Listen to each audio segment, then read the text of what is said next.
los invitados que poseen de una u otra forma vínculos de amistad y colaboración con nuestra escuela. Ellos son el doctor Héctor Hugo García Compián y el doctor Ernesto Lupercio Lara. El doctor García Compián es investigador del Departamento de Física del CIMBESTAB y entre sus distinciones se encuentran haber obtenido el premio de la Academia Mexicana de Ciencias en el 2004. Por otro lado, el doctor Lupercio Lara es investigador titular del Departamento de Matemáticas del CIMBESTAB, el cual cuenta entre sus distinciones con el premio Ramanujan 2009, otorgado por la Academia Noruega de Ciencias y Letras. Ambos pertenecen al Sistema Nacional de Investigadores con el nivel 3. Les comento a todos que la dinámica de la conferencia será de 45 minutos para cada expositor, teniendo una sesión conjunta de preguntas con ambos expositores al final de las presentaciones. Entonces, sin más preámbulo, le cedo la palabra al doctor Lupercio Lara con la plática La hipótesis de Riemann.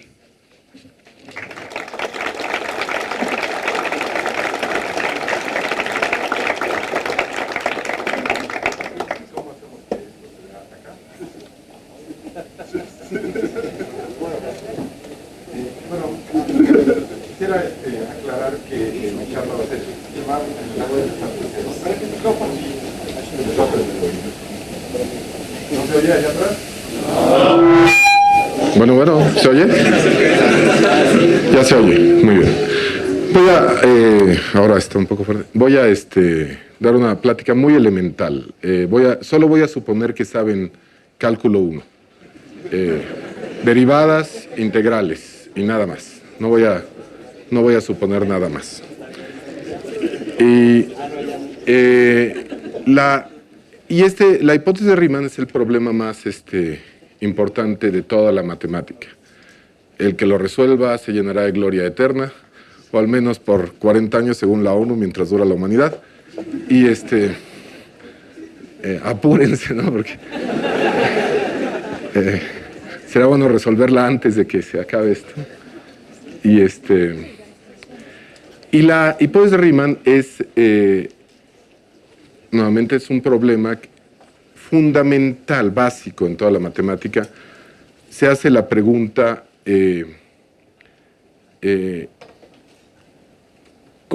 ¿cómo están los números primos? Ya me la adelantaron ahí, ¿verdad? Ahí está. ¿Cómo están los números primos? Entre todos los números enteros, ¿dónde están los números primos? Esta es la pregunta.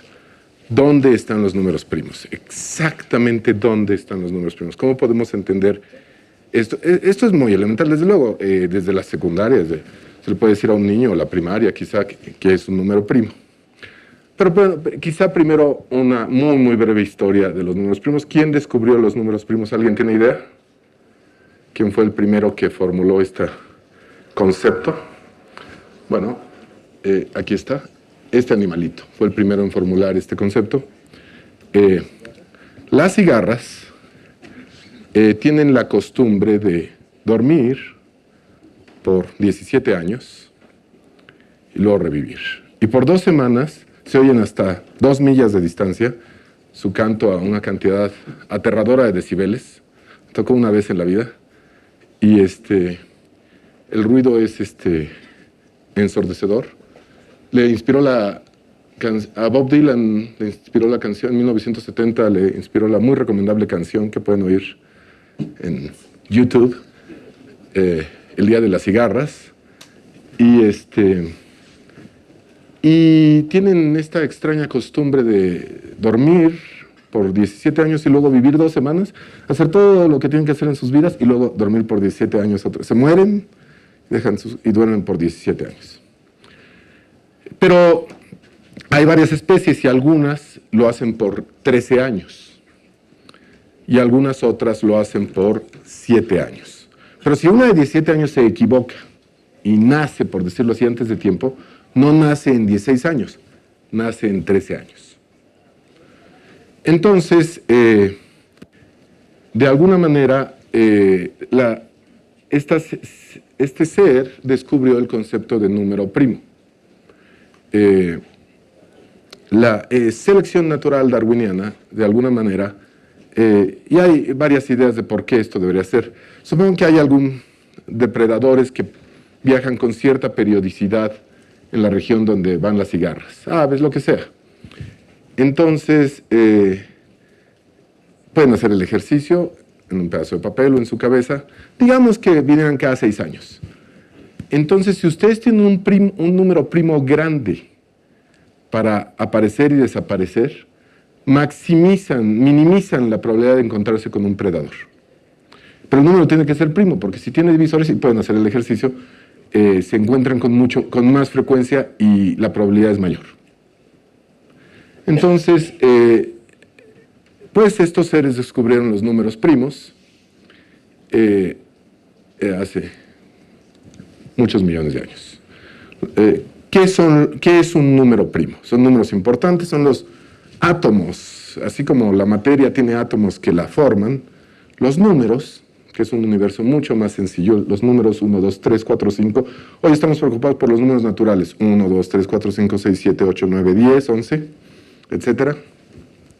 Los números tienen estos átomos que los forman los números primos. Todo número 6 es 3 por 2, es el producto de números primos de manera única. Tiene una única composición química en números primos, una única composición distinguida en números primos, y de los números primos pueden formar todos los demás números, todos los demás por multiplicación. Entonces, ¿qué es un número primo? Esta es la definición de número primo. Toman este polinomio en A, B, C hasta Z, curiosamente hasta Z exactamente variables, y este polinomio de grado O 32, no me acuerdo cuánto, es una potencia de 2, pero no me acuerdo cuál, con ese número de letras, toman todos sus valores positivos, esos son los números primos. Los valores positivos enteros de este polinomio cuando las variables toman valores enteros. Estos son exactamente los números primos. Desde luego, esta definición es ridícula, y este es un teorema legendario. Pero piensen en esta definición. Es extremadamente complicada y poco atractiva. Es muy fea como definición de número primo. Es terriblemente complicada. Tomas este polinomio, tomas todos sus valores positivos. Eso es un número primo. Desde luego, con esta definición, la teoría se hubiera acabado y a nadie le importaría. Sin embargo, hay una definición narrativa, hay una definición que cuenta una historia de los números primos que es mucho más bella. La hipótesis de Riemann es una especie de fórmula para localizar los números primos, como voy a explicar. Una especie de fórmula que localiza los números primos entre todos los números. Voy a explicar exactamente cómo logra esto. Pero es una fórmula bella.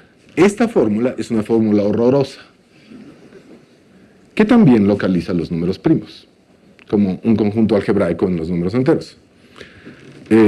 Semialgebraico en los números enteros. Bueno, en los números naturales algebraico.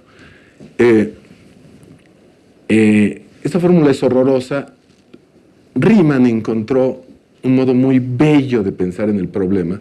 Entonces no es solo que estudió dónde están los números primos. Ustedes pueden escribir fórmulas, muchas, que les dan en el enésimo primo o que les detectan todos los primos de alguna manera, pero son inútiles. No dicen nada, no son calculables, no son bellas. Y la hipótesis de Riemann es uno de los enunciados más bellos de todos los artes, de toda la historia de la humanidad. Entonces voy a tratar de explicar esta belleza, que se diferencia de esto, que es un teorema muy interesante, pero que no es una descripción bella de los números primos. Muy bien, bueno, entonces sabemos que un número primo es aquel que no se puede escribir como el producto de dos números naturales mayores que 1. 6 no es primo porque es 2 por 3, pero 7 es primo porque no hay manera de escribir dos números más pequeños naturales que no sean 1, 7 por 1 y 1 por 7 y nada más. No hay otra manera de hacerlo. Entonces, esta es una manera mucho más elegante y bella de definir qué es un número primo. Noten que es narrativa, es una historia. No se puede, no existe. ¿Verdad? Estos cuantificadores lógicos son peligrosos, como verán, ¿no? Hacen la cosa sutil, delicada, peligrosa. Muy bien, entonces, pues bueno, este no es... Está ahí, ¿no? El asunto. Vamos a ver qué pasa. Entonces, bueno, desde luego, tenemos la famosa criba de Eratóstenes. La criba de Eratóstenes nos dice cómo hallar muchos primos de una manera bastante rápida. Pero bueno, es exhaustivo. No puedes hallar el enésimo primo sin hallar todos los anteriores. Es exhaustivo este método. Sin embargo, es un método extraordinario y nos va a servir mucho para entender la hipótesis de Riemann. Es el paso inicial de la hipótesis de Riemann. Así es que esto se debe a Eratóstenes, está en los elementos de Euclides, es bellísimo, es increíblemente ingenioso. Dice, bueno, pues empiezo con aquí el 1, lo quito siempre, ¿verdad? Y este problema va a aparecer una y otra vez en lo que voy a decir en adelante. Tomo el 2 es primo, pero quito a todos sus múltiplos. Tomo el 2 es primo, quito todos sus múltiplos, es decir, quito todos los pares. Los pares, salvo el 2, no son primos. El único primo par es el 2. Bueno, el que sigue que no ha sido asesinado en este videojuego es el siguiente primo, el 3. El 3 es primo y debo matar a todos los múltiplos de 3. El único múltiplo de 3 que es primo es el 3. Desde luego. Así es que mato a todos los múltiplos de 3 y me quedo con los que siguen. Ahora, el número mayor con el que empecé es 100. Y debo hacer esto hasta, pensemos, más o menos la raíz cuadrada del número. Porque si en la raíz cuadrada del número, pues ya volví a empezar. Entonces, y esta raíz cuadrada va a aparecer y una y otra vez en lo que voy a decir. Entonces, más o menos la raíz cuadrada del número. Y entonces, pues, tengo que hacerlo para el 5, matar sus múltiplos. El 5 es primo. Y para el 7, matar sus múltiplos. El 7 es primo. Y ahí ya acabé, porque el próximo es 11, que es mayor que la raíz cuadrada de 100, que es 10. Entonces ahí ya acabé, y aquí tienen la lista de todos los primos menores a 100. Este es el algoritmo, lo pueden programar fácilmente en una computadora. Bueno, ya hay rutinas en Python o en lo que quieran. Y aquí tienen todos los primos menores que 100. Pero aquí empiezan a darse cuenta del problema. La asociación parece ser aleatoria, no parece tener una regla clara. Es 2, 3, 5, 7, 11, 13, 17, 25, 23, 29, 31, 37. De pronto se alejan mucho, pero por ejemplo, mucha gente cree, es una conjetura, que hay primos, bueno, ya acaba de haber un desarrollo espectacular en los últimos años, pero no tengo tiempo para todo eso porque es muy breve. Hay primos arbitrariamente grandes, arbitrariamente cercanos, que difieren hasta por 2. Esta es una conjetura y se ha logrado demostrar algo ya muy cercano a eso. Con una persona que atendía en un Subway y hacía sándwiches demostró el mejor teorema que existe al respecto. Esto no es broma.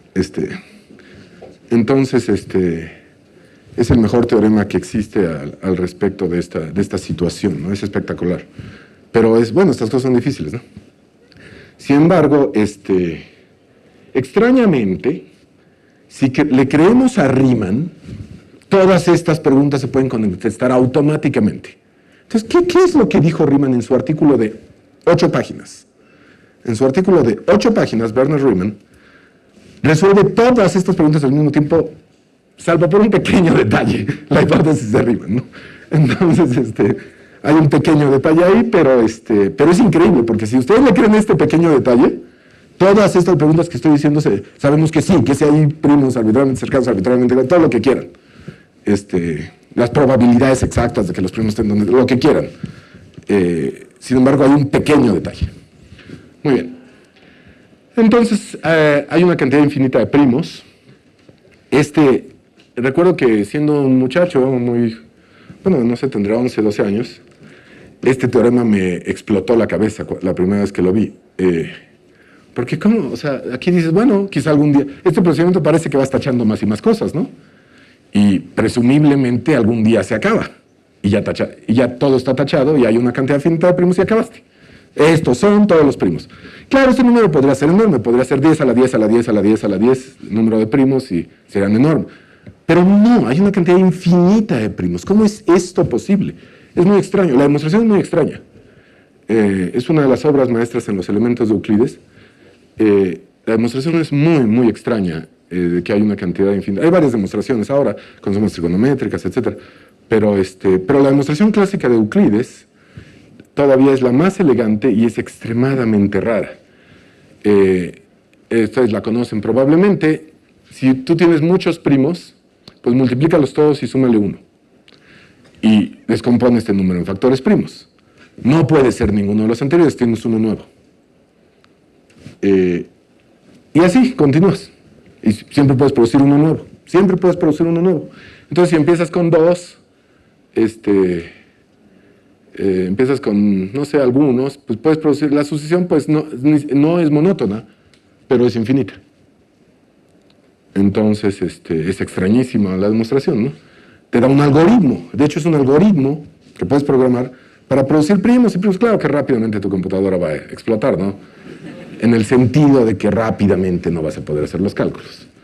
Pero, sin embargo, es un algoritmo que da Euclides para producir una sucesión infinita de primos, empezando con los primos que quieras. Si empiezas con 2 y 37, acabas con esta sucesión. Y es infinita. Muy bien. Bueno, y claro, no es determinista, porque dice, agarra uno de sus factores primos. Entonces, bueno, tomas uno, tomas el menor y ya es determinista y bueno, pues queda esta sucesión. Muy bien. Pero esto presupone que sabes factorizar números, y factorizar números es esencialmente imposible. Es toda la criptografía moderna en la internet y en todos lados, y los espías, y toda, la mejor que existe, se basa en el hecho de que factorizar un número es esencialmente imposible. No 6, que es 2 por 3, pero sí un número de 1.000.000 de dígitos es esencialmente imposible factorizarlo. Entonces, ¿cuántos primos hay? Bueno, ya sabemos que hay una cantidad infinita, pero digamos, bueno, pero de todo el infinito de todos los números, ¿cómo cuántos hay? ¿Qué porcentaje? Y bueno, pues aquí empiezas a hacer experimentos con computadores y dices, bueno, pues hay como 0.5 primos menores que tantos, pero ya cuando vas en 100, ya hay como 0.3. Ya como solo 1/3 de los números son primos, ya cuando vas en 100, si lo ves aquí. Ya es como 1/3 de los números, más o menos. Un poquito abajo de 1/3, desde luego, que son primos, ya cuando vas en 100. Y bueno, pues te sigues con la computadora, ¿no? Ya cuando vas en 1000, pues ya vas abajo de 20%. De los números ya son, abajo de 20% de los números son primos. Entonces, pues como que esto tiende a cero, tú dirías, pero quisieras entender. Entonces el enfoque que la gente toma desde que un muchacho de 15 años enfrentó esta pregunta y descubrió una fórmula deslumbrante para entender esta pregunta, es el método probabilístico. Y el muchacho de 15 años que aplicó el método probabilista para entender esta pregunta se llamaba Carlos Federico Gauss. Entonces aquí están sus notas. Y entonces lo que hace Gauss es calcular millones de primos, ¿verdad? Y luego se da cuenta de que si divide el porcentaje es más o menos 1 sobre 2 el número de los dígitos. Entonces 1 sobre... a la larga este porcentaje es como 1, aquí ya es 1 en 8, porque son 4 dígitos. Bueno, son 3 dígitos aquí esencialmente. Es 1 en 6. Más o menos. Entonces se da cuenta, a los 15 años, Gauss, 14 o 15 años, se da cuenta de que el porcentaje del que estoy hablando, este porcentaje, a la larga, esta curva, es como 1 entre 2 el número de dígitos del número. Pero Gauss no para ahí, desde luego, es Gauss. Y dice, pero bueno, 2 el número de dígitos de un número, en realidad es el logaritmo correcto del número. El número de dígitos es el logaritmo equivocado. Es el logaritmo base 10.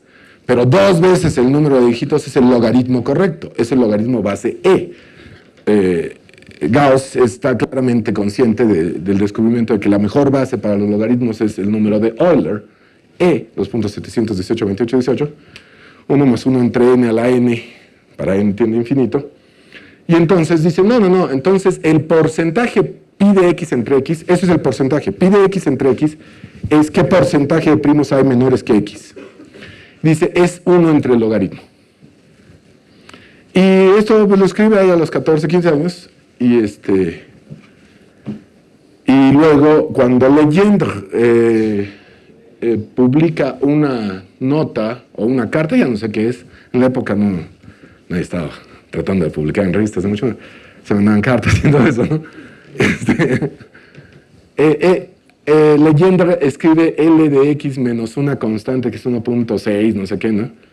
Lo mejora un poquito, pero dice, ay, sí, Legendre, yo a los 15 años tenía esta, ¿no? Mira, o sea, entonces, Legendre la mejora un poquito. Si le restan una cantidad, es ajustarla un poquito. Es decir, la ajustan un poquito y obtienen la mejor forma para esta curva. Para esta curva, si le restan un poquito. Asintóticamente se ven iguales, pero si le restan un poquito. Entonces, esta es la situación. Legendre y Gauss, ahí Gauss le decía, a los 15 años, y además es pura verdad, ¿no? Porque todas sus notas las hacía muy cuidadosamente y todo, ¿no? Entonces, muy bien. Entonces, veamos, la criba de Eratóstenes. Queremos entender el porcentaje de los primos.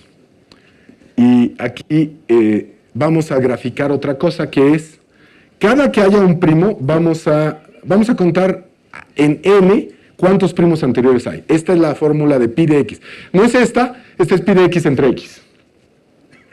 ¿Cuántos primos en porcentaje? Ahora simplemente voy a contar los primos. Los voy a graficar. Y entonces aquí tengo los primos, esta es la famosa pi de x, aquí están todos los números, pues hay 100 números menores o iguales que 100. Este es 45 grados. Aquí no se ve muy de 45 grados por la computadora, ¿no? Pero 45 grados, ¿sí me explico, no? Pero bueno, le quitan la mitad trash y es la criba de Eratóstenes por 2. Y le quitan tantos y tas, y así, conforme criban, van bajando estas rectas hasta que tienden a la recta que dice cuántos primos hay exactamente, restándole los que están cribando. ¿De acuerdo? Entonces, bueno, me fui un poquito más abajo para que se vea que estas curvas hacia lo lejos se ven rectas y continuas, pero son curvas que no son continuas. Y la no continuidad de estas curvas es la clave de la hipótesis de Riemann, los brincos. Entonces tenemos esto y brinca la curva. Aquí hay los que cribe por 2 y los que cribe por 3. Se dan brinquitos cada 2 y brinquitos cada 3. Hay un brinquito cada 2 y un brinquito cada 3, ¿verdad? Y aquí hay un brinquito cada 2, cada 3, pero ya solo no hay brinquitos cada 4, desde luego hay brinquitos cada 5. Y luego brinquitos cada, no 6, sino hasta brinquitos cada 7. Y conforme hago eso, tiendo a la curva que es pi de x, que tiene brincos en cada primo y en ningún otro lugar. Brincos en cada primo y en ningún otro lugar. Entonces, cribando, aproximo esta curva por estas curvas. Muy bien, aquí es la misma curva, la de los primos, la roja es la mera buena, la de los primos, tiene un brinco en cada primo. Muy bien, vista de lejos, ya aquí hay algo muy extraño, que vista de lejos se ve muy bien, que se ve muy continua. Entonces esto nos inspiraría a tratar de usar el cálculo para encontrar alguna fórmula continua para aproximar esta curva. Y esto es lo que hace Gauss, desde luego. Gauss dio esta curva azul. Pero ya enojado, ahora sí, por Legendre, ya entrados en trámites, ya no tengo 15 años, dio esta curva negra. La curva negra dice, no, vamos a usar el método probabilista. Lo que en realidad noté, dice, si hago estos cálculos numéricos, es que la probabilidad de que un número sea primo es de tamaño, de orden de magnitud n, es 1 entre el logaritmo base e de n. Esa es la probabilidad de que un número sea primo de tamaño n, es 1 entre el logaritmo base e de n, es lo que noté con mis experimentos en computadora, su propia computadora. Es 1 entre el logaritmo base e de n. Entonces, es lo que noto, dice, entonces, mejor lo veo como una distribución de probabilidades. Esta es muy a lo baboso, la que hice a los 15 años, pero si tomo la integral de eso, mejor, voy a obtener una mucho mejor, Li de x. Es otro Li, no es el logaritmo integral. El logaritmo integral de x. Entonces la integral de t entre log t, entonces se llama Li de x, y esta curva es mucho más buena para aproximar. Y ya puedo enunciarle todos de Riemann, pero quiero que primero vean qué espectacular es. Aquí está el número de primos para X mucho, no me acuerdo cuánto.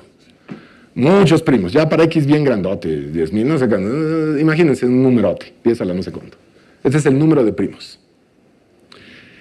Este es Lie de X. Esta es Legendre con su mejorita. ¿Sí me explico, no? Sin esto sería pues menos, sería un poco distinto, pero estaría arriba. Con su mejora es esto. Pues hecho a Legendre, ¿no? O sea, si se dan cuenta, ¿no? Aquí está Lie de X menos Pi de X, pues no está nada mal para el tamaño del numerote. Este es su error. Y noten que X, la raíz cuadrada de X log X, la raíz cuadrada de X, todo estamos dividiendo por log X. Entonces, bueno, la raíz cuadrada de X log X es esto. Entonces el error es menor que esto, que la raíz cuadrada de X. ¿Por qué es esto espectacular? Déjenme explicarles por qué esto es espectacular. Supongan que están en una elección presidencial, o lo que quieran, y que van a contar los votos. Y que dicen, supongan que todos son perfectamente honestos al contar los votos, perfectamente honestos al contar los votos. ¿Cuál es el error esperado? Dice Gauss. ¿Cuál es el error esperado del conteo de esta votación? Digamos que la probabilidad de que te equivoques es del 1%, que es muy baja porque ya estás cansado, ya te hizo daño la pizza, o no has comido, estás hasta gorro de aquello, ¿no? Entonces, la probabilidad de que te equivoques en cada voto es honesto y es para arriba o para abajo, es decir, o le quitaste un voto o le aumentaste un voto, y es del 1%, o de cualquier K%, el que quieras. 1% de probabilidad, 0.1%, lo que quieras. Son totalmente honestos todos, pero hay un error de probabilidad. 1% es muy bajo, muy bajo.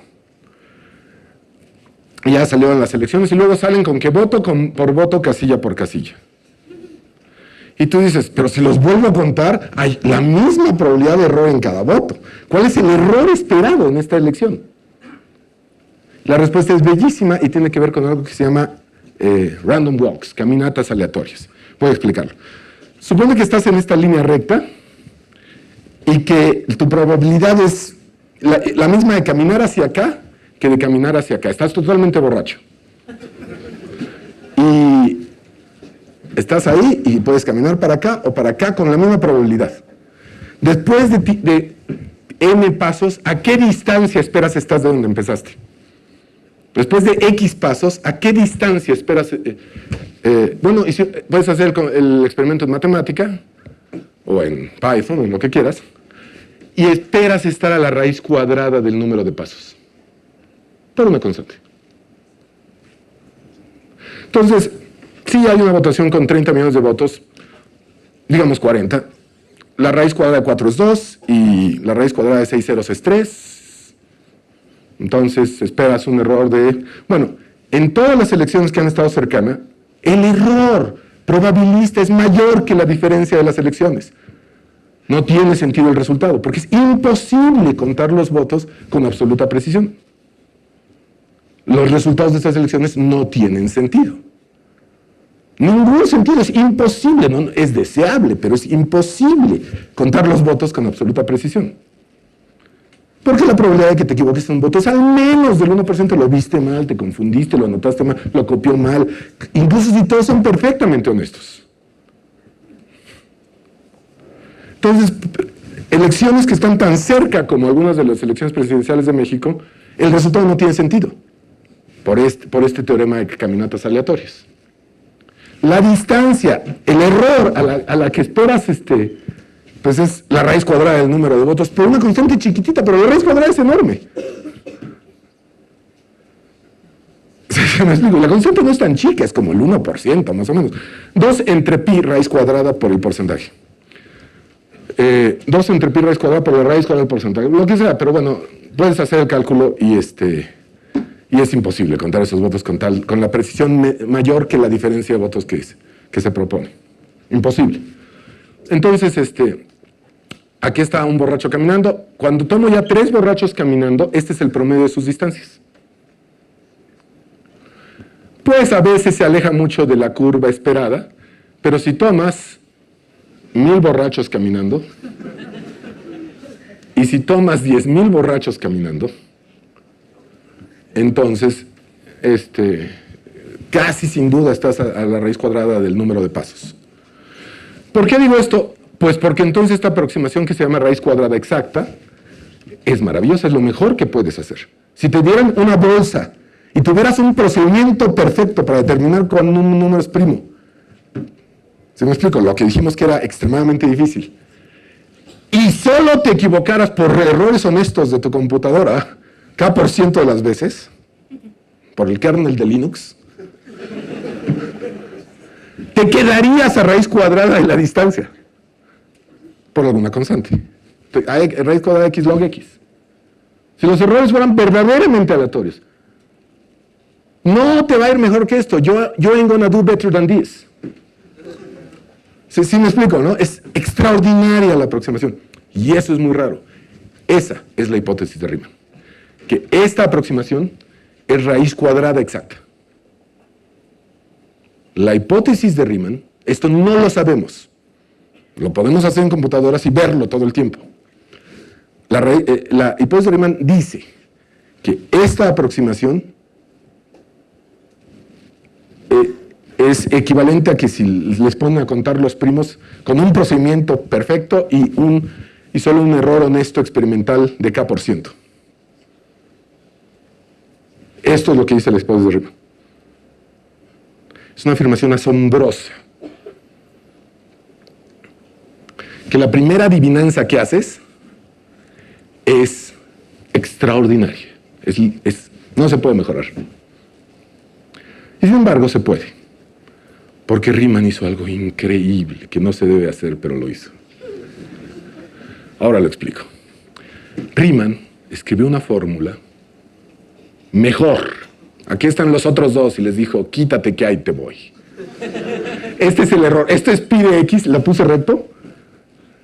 Y acá está Legendre, ¿verdad? Eso por allá. Y acá está Gauss. Así soy más buenote. No, espérense. Es una fórmula deslumbrante. Pero en 8 páginas no solo escribe una fórmula deslumbrante, la mejora y la hace exacta para que el error sea 0.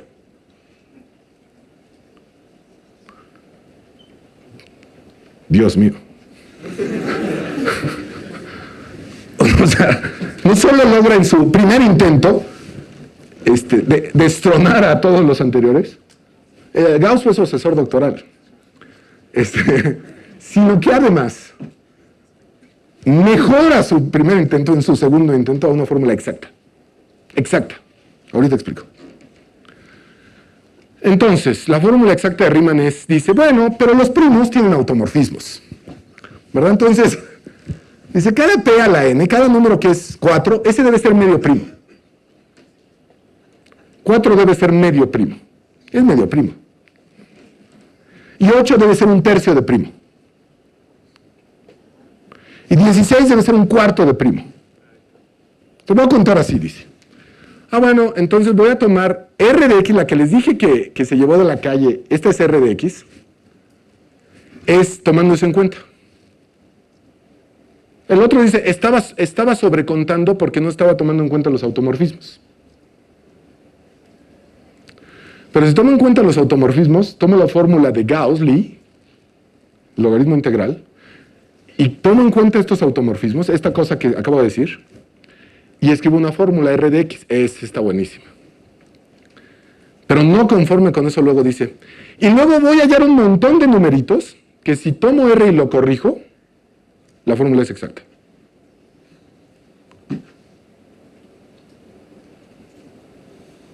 Esto es imposible. Esto es imposible. Esto no es creíble. Pero si todos estos números son un medio, dice. Esto es increíble.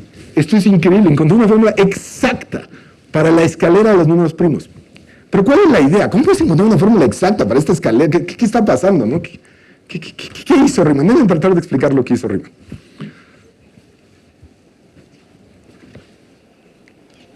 Bueno, dice,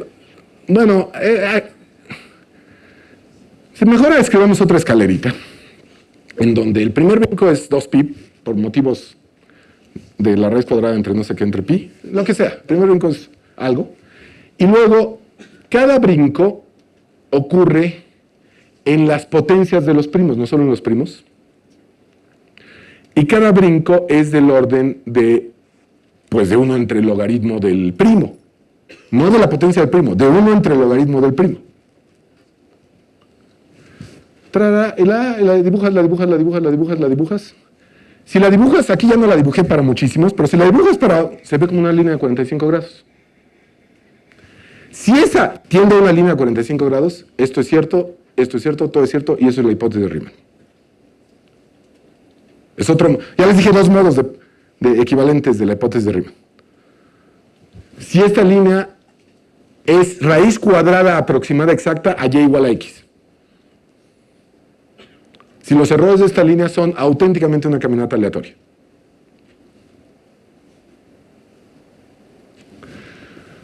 Entonces, ¿qué hizo él? Bueno, quiere entender esta línea y quiere ver el error con y igual a x.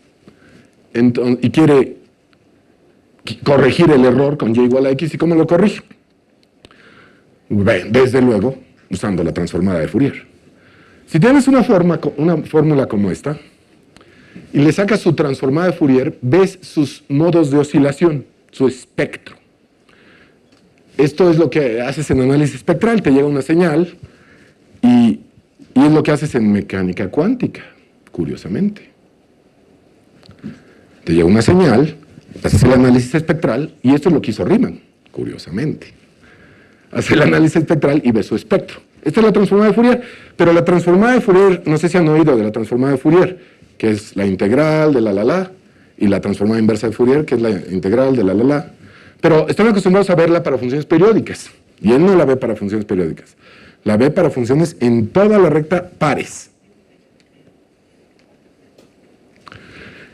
Por ejemplo, el coseno sí tiene transformada de Fourier, y es una delta de Dirac localizada en la frecuencia del coseno, simetrizada, par, en teta y en menos teta.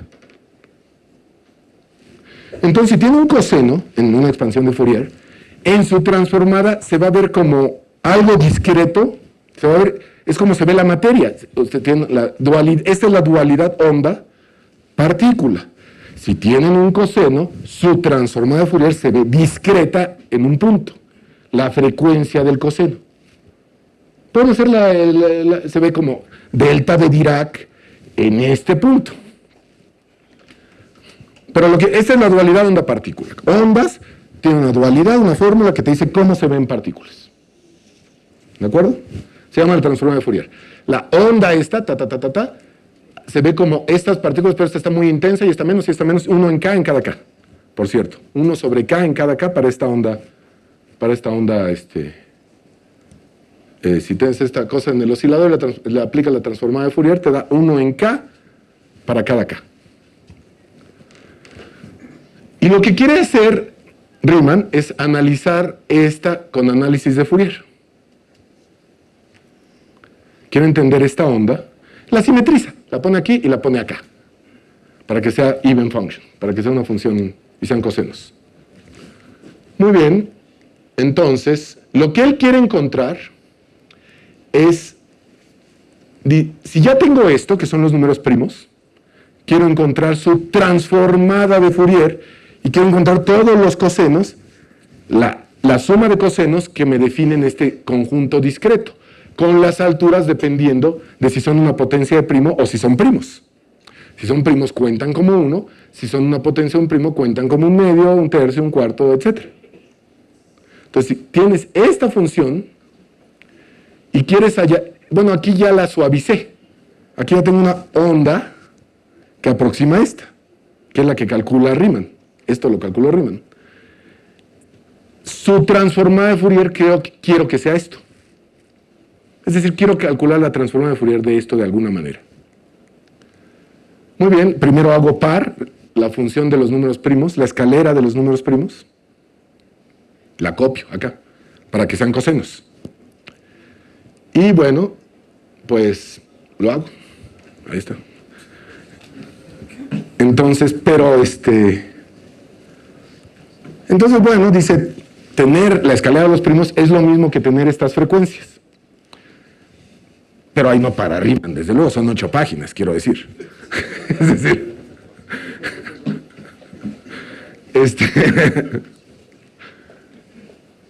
recuerda que Euler pensó en esta función y la escribió de esta manera. Esto es la criba de Eratóstenes en análisis, en versión funcional.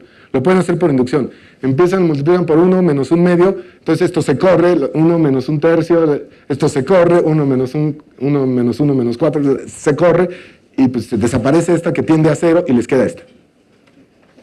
Esta es la criba de Eratóstenes en versión funcional. Esto es antes de cribar y después de cribar.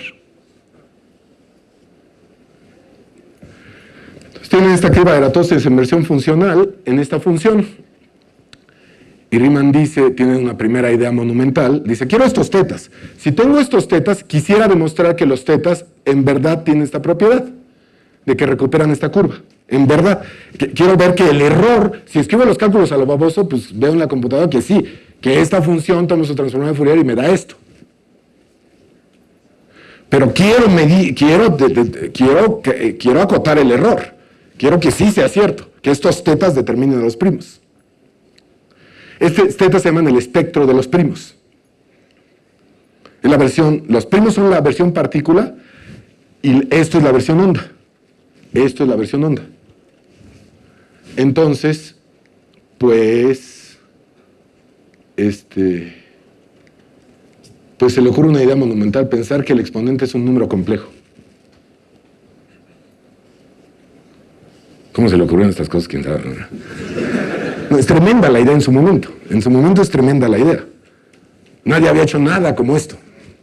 Entonces dice, es un número complejo. Pero además existe la correspondencia de Riemann-Hilbert. Hilbert no había nacido, ¿verdad? Que dice, además dice, demuestra que es analítica y usa un procedimiento de análisis complejo llamado continuación analítica. La serie deja de tener sentido, pero se continúa con geometría hacia el resto del plano, con un único polo. Y luego, dice, una función se recupera de sus polos y sus ceros, ¿no? Entonces, bueno, esto también lo descubrió él, ¿verdad? De sus polos y sus ceros, ¿no? Entonces, toda la información de esta función, y en particular toda la información de los primos, debe de estar en los ceros. Calcula los ceros y dice, estos son los ceros, son el espectro de la transformada de Fourier de la escalera de los primos. Por i más un medio. Y dice, bueno, es razonable pensar, dice, no he podido, dice, después de algunos intentos fútiles, no he logrado demostrar que siempre es un medio más un número por i. Dice, si este número es real, dice, siempre lo puedes escribir como un medio más un número por i, ¿verdad? Pero te puede quedar complejo el teta, ¿verdad?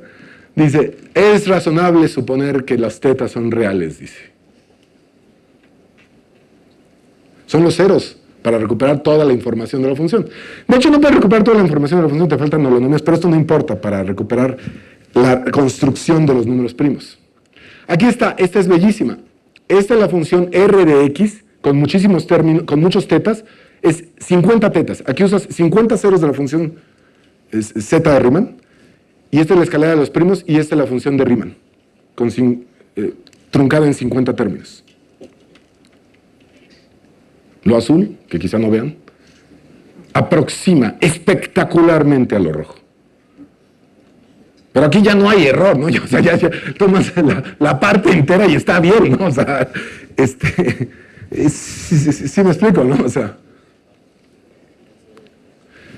pero él necesita, para que todo este edificio majestuoso se sostenga, necesita que estos números sean reales, que todos los ceros de la función z de Riemann se vean de esta forma. Para que estos números sean reales y sea análisis de Fourier real, y entonces hay esta dualidad partícula-onda, y esta fórmula sea cierta. En la computadora te da recierta, ¿no? Pero digo, solo así controla el error. Si no, el error se le descontrola, si tuviera parte imaginaria alguno de los tetas. Esta es la hipótesis de Riemann, y esto es una de las afirmaciones más bellas de toda la matemática. Eso es todo.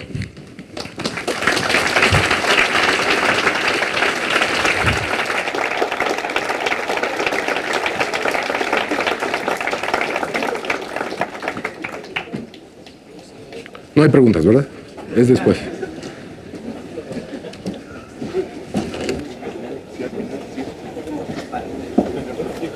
¿Son carreras de relevos o sí está ahí?